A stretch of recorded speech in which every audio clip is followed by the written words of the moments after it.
জানিয়ে দিব এই মুহূর্তে পাওয়া আপডেট আন্তর্জাতিক সংবাদ। শুরুতেই শিরোনাম। গাজার যেখানেই আগ্রাসন সেখানেই বেদনাদায়ক জবাব, বলছে আল কাসসাম ব্রিগেড। এদিকে ইয়েমেনের সশস্ত্র বাহিনীর নৌ কৌশল আমেরিকাকে হতভম্ব করেছে হুতি। জানিয়ে দিব ফিলিস্তিনিদের গ্যাস সম্পদ দখলের ইসরায়েলি ষড়যন্ত্র, 10,000 ফিলিস্তিনি নিখোঁজ। আরও থাকবে নেতানিয়াহুর নতুন 4 আবদার, আলোচনার বুকে ছুরিকাঘাত। এবং সবশেষে জানিয়ে দিব হিজবুল্লাহর সঙ্গে পূর্ণমাত্রার যুদ্ধে শঙ্কিত ইসরায়েল। সংবাদ শিরোনাম শুনছিলেন, এবারে জানিয়ে দিব বিস্তারিত।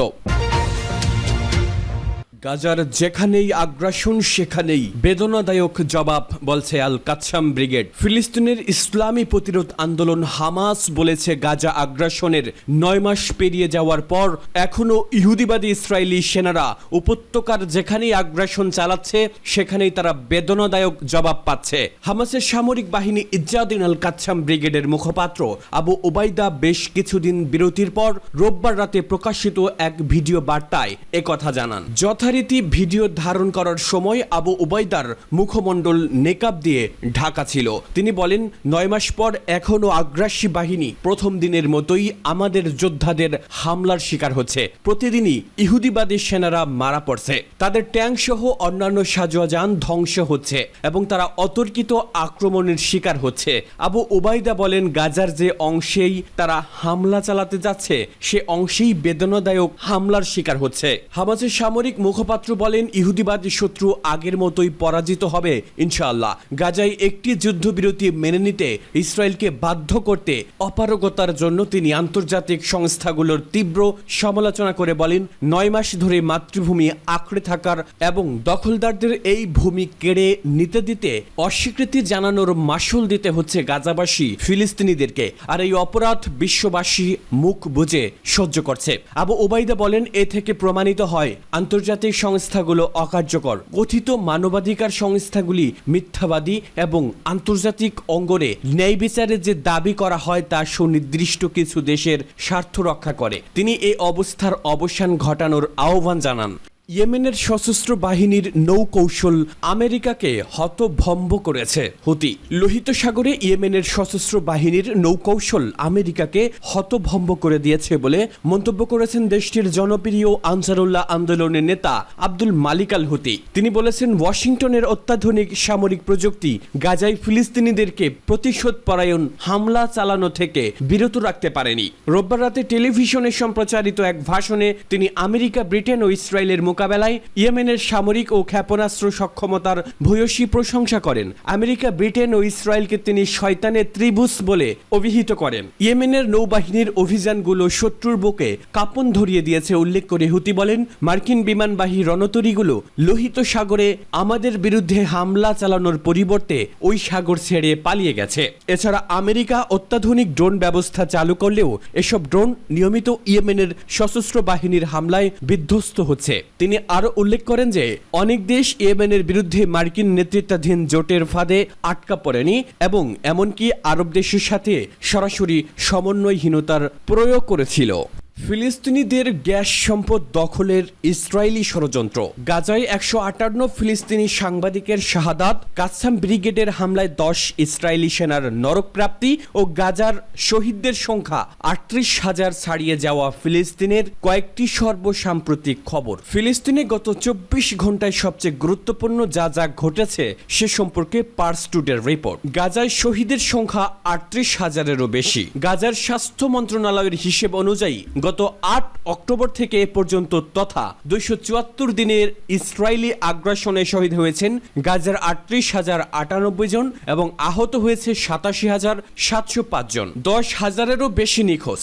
এছাড়াও গাজায় ইসরায়েলি আগ্রাসনে নিখোঁজ ব্যক্তিদের সংখ্যাও 10,000-এরও বেশি। ইউরো মেডিটারেনিয়ান হিউম্যান রাইটস ওয়াচের মতে 10,000-এরও বেশি ফিলিস্তিনি ইসরায়েলি বোমাবর্ষণে ধ্বংস হওয়া বাড়ি এবং ভবনগুলির ধ্বংসস্তূপে নিচে চাপা পড়েছে। এ প্রতিবেদনে বলা হয়েছে লাশগুলো তোলার জন্য প্রয়োজনীয় যন্ত্রপাতি নেই। দখলদার ইহুদিবাদীরা গাজায় ভারী সাজ সরঞ্জাম ও যন্ত্রপাতি প্রবেশ করতে দিচ্ছে না। অনেক ফিলিস্তিনি এমন সব কবরে দাফন হয়ে আছেন যেসব কবরের কোনো চিহ্ন নেই। এদিকে গাজায় ইসরায়েলি আগ্রাসনের শহীদ সাংবাদিকের সংখ্যা বেড়ে 158 জনে দাঁড়িয়েছে।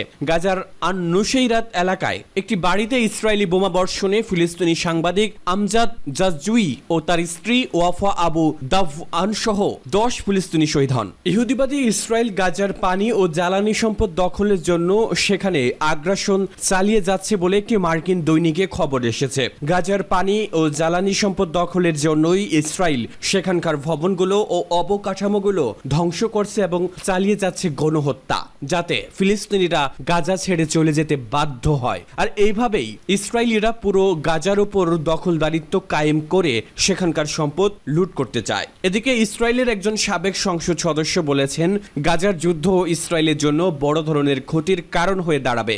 গাজায় যুদ্ধবিরতি প্রতিষ্ঠার সময় ঘনিয়ে এসেছে বলে ওই সাংসদ দাবি করেছেন। ইসরায়েল গাজায় তেমন কোনো ঘোষিত লক্ষ্য অর্জন করতে পারেনি। যুদ্ধ বন্দী বিনিময়ের বিষয়টি নানা ছাড় আদায়ের মাধ্যম ও এমনকি তা যুদ্ধ অবসানেরও মাধ্যম বলে তিনি মন্তব্য করেছেন। তিনি বলেছেন, ইসরায়েল নিজেই অন্যদের চেয়ে বেশি মাত্রায় এটা বুঝতে পারছে যে সময় ইসরায়েলের অনুকূলে যাচ্ছে না। নেতানিয়াহুর নতুন 4 আবদার, আলোচনার বুকে ছুরিকাঘাত। গাজা উপত্যকায় যুদ্ধবিরতি নিয়ে নতুন করে আলোচনা শুরুর প্রেক্ষাপটে ইসরায়েলের প্রধানমন্ত্রী বেনিয়ামিন নেতানিয়াহু বেশ কয়েকটি দাবি উত্থাপন করে বলেছেন, এগুলো নিয়ে কোনো আলোচনা হবে না। আর এর ফলে ফিলিস্তিনি প্রতিরোধ আন্দোলন হামাসের সাথে যুদ্ধবিরতি এবং পণবন্দী মুক্তি আলোচনা ভণ্ডুল হয়ে যাওয়ার আশঙ্কার সৃষ্টি হয়েছে। তার নতুন আবদারগুলোর মধ্যে রয়েছে ইসরায়েলের যে কোনো সময় আবারও হামলা শুরু করতে পারার নিশ্চয়তা। রোববার রাতে নেতানিয়াহুর এই আবদারের ফলে ইসরায়েল ও মধ্যস্থতাকারী উভয়ের মধ্যে ক্রোধের সৃষ্টি করেছে। অনেকে অভিযোগ করেছেন এর মাধ্যমে তিনি শান্তি আলোচনাকে ভণ্ডুল করে দিচ্ছেন। অনেক কাঠখড় পোড়ানোর পর চলতি সপ্তাহে আবার শান্তি আলোচনা শুরু হতে যাচ্ছে। হামাস বেশ নমনীয়তাও প্রদর্শন করেছে, কিন্তু নেতানিয়াহুর নতুন শর্ত সবকিছু শেষ করে দিতে পারে বলে আশঙ্কা করা হচ্ছে। নেতানিয়াহুর অফিস থেকে রোববার রাতে 4টি দাবি উত্থাপন করা হয়েছে। এর প্রথমটি রয়েছে, যে কোনো সম্ভাব্য চুক্তিতে অবশ্যই ইসরায়েলের যুদ্ধের সকল লক্ষ্য অর্জিত না হওয়া পর্যন্ত আবার যুদ্ধ শুরু করার সুযোগ থাকবে ইসরায়েলের। দ্বিতীয় দাবি হলো, এই নিশ্চয়তা দিতে হবে যে মিশর থেকে গাজায় কোনো অস্ত্রের চোরাচালান হতে পারবে না। তৃতীয় শর্ত হলো, গাজা উপত্যকার উত্তরের সশস্ত্র সন্ত্রাসীদের ফেরার অনুমতি দেওয়া যাবে না। চতুর্থ শর্ত হলো, হামাসের বন্দিদশা থেকে সর্বোচ্চ সংখ্যক জীবিত অপহৃতকে মুক্তি দিতে হবে। নেতানিয়াহুর বিবৃতিতে বলা হয়, ইসরায়েলের এই পরিকল্পনার প্রতি প্রেসিডেন্ট বাইডেন একমত হয়েছেন। উল্লেখ্য, হামাস ইতোপূর্বে জানিয়েছিল যে যুদ্ধবিরতি চুক্তি কার্যকর হওয়ার সময়ই ইসরায়েলকে নিশ্চয়তা দিতে হবে যে তারা আর যুদ্ধ শুরু করবে না। ইসরায়েল এই শর্তে রাজি হয়নি। হামাস পরে জানায়, কাতার ও মিশর তাদেরকে নিশ্চয়তা দিয়েছে যে 3 দফার যুদ্ধবিরতি চুক্তির প্রথম দফার দ্বিতীয় দফা বাস্তবায়নের সময় স্থায়ী যুদ্ধবিরতি নিয়ে আলোচনা হবে। এই সময় ইসরায়েল যুদ্ধ করবে না বলে মিশর ও কাতার মৌখিকভাবে নিশ্চয়তা দিয়েছে। হামাস এটা মেনে নিয়ে বলেছে তাদেরকে লিখিতভাবে এই নিশ্চয়তা দিতে হবে। এদিকে শুক্রবার ওয়ালা নিউজ জানিয়েছিল, ইসরায়েলি গোয়েন্দা সংস্থা মোসাদের প্রধান ডেভিড বার্নিয়া দোহায় কাতারি আলোচকদের জানিয়েছেন, মধ্যস্থতাকারীদের পক্ষ থেকে লিখিত প্রতিশ্রুতি দেওয়া যাবে না। এদিকে নেতানিয়াহুর অফিস থেকে নতুন যেসব শর্ত দেওয়া হয়েছে তা ইসরায়েলের নিরাপত্তা কর্মকর্তা এবং মধ্যস্থতাকারীদের মধ্যে ক্ষোভের সৃষ্টি করেছে। তারা বলছেন, এসব দাবির মাধ্যমে সম্ভাব্য শান্তি চুক্তির বুকে ছুরিকাঘাত করা হয়েছে। ইসরায়েলের এক নিরাপত্তা কর্মকর্তা পরিচয় প্রকাশ না করে চ্যানেল 12 এ বলেন, নেতানিয়াহু ভান করেন যে তিনি চুক্তি চান, কিন্তু কার্যত তিনি শান্তি চুক্তি ভণ্ডুল করতে চান। তিনি বলেন, বন্দীদের মুক্তির ব্যাপারে নেতানিয়াহুর কোনো উৎসাহ নেই, তিনি বরং তার অবস্থানকে চরম পর্যায়ে নিয়ে যেতে চান। সূত্র টাইমস অফ ইসরায়েল এবং অন্যান্য। হিজবুল্লাহর সঙ্গে পূর্ণমাত্রার যুদ্ধে শঙ্কিত ইসরায়েল। ফিলিস্তিনের স্বাধীনতাকামী হামাসের বিরুদ্ধে 9 মাস ধরে চলমান যুদ্ধে হাজার হাজার নিরীহ মানুষকে হত্যা করা ছাড়া আর কিছুই অর্জন করতে না পারা ইসরায়েলের নজর এখন লেবাননের দিকে। তেল আবিবের খুনি নেতা বেনিয়ামিন নেতানিয়াহুর হুঙ্কার দিয়েছেন, হিজবুল্লাহকে নির্মূলে মানচিত্র থেকে মুছে যাবে লেবানন। এমন হুঙ্কারের পর 2 সপ্তাহ কেটে গেলেও লেবাননের দিকে এক পা দেওয়া দূরের কথা, উল্টো বেকায়দায় পড়ে গেছে নেতানিয়াহু। নেতানিয়াহু। কারণ হিজবুল্লাহ আর হামাস যে এক নয় সেই বিষয়টি এখন হাড়ে হাড়ে বুঝতে পারছে। পশ্চিমা দশর থেকে শুরু করে নিজে ঘর থেকেই উঠছে সাবধান বাণী। সবশেষে ইসরায়েলে বিভিন্ন গোয়েন্দা সংস্থাগুলো কর্তাদের কাছে কড়া সতর্ক বার্তা পাঠিয়ে বলেছে, লেবানন আক্রান্ত হওয়ার সঙ্গে সঙ্গেই আক্রান্ত হবে উত্তর ইসরায়েলের ইহুদিরা। হিজবুল্লাহ যোদ্ধাদের সরাসরি লক্ষ্যবস্তু হবে ইসরায়েলের অধিকৃত অঞ্চলের সাধারণ মানুষ থেকে শুরু করে ঘরবাড়ি আর সব অবকাঠামো। ইসরায়েলের সংবাদ মাধ্যম হেয়ম এক প্রতিবেদনে জানিয়েছে, অধিকৃত ফিলিস্তিনের উত্তরে ইহুদি কর্তাদের কাছে এক বার্তায় লেবাননে সম্ভাব্য সর্বাত্মক আক্রমণের বিষয়ে সতর্ক করা হয়েছে। ইসরায়েলি গোয়েন্দাদের কাছ থেকে যাওয়া এই সতর্ক বার্তায় আরও বলা হয়েছে, হিজবুল্লাহর সঙ্গে যুদ্ধ মোটেও সহজ হবে না।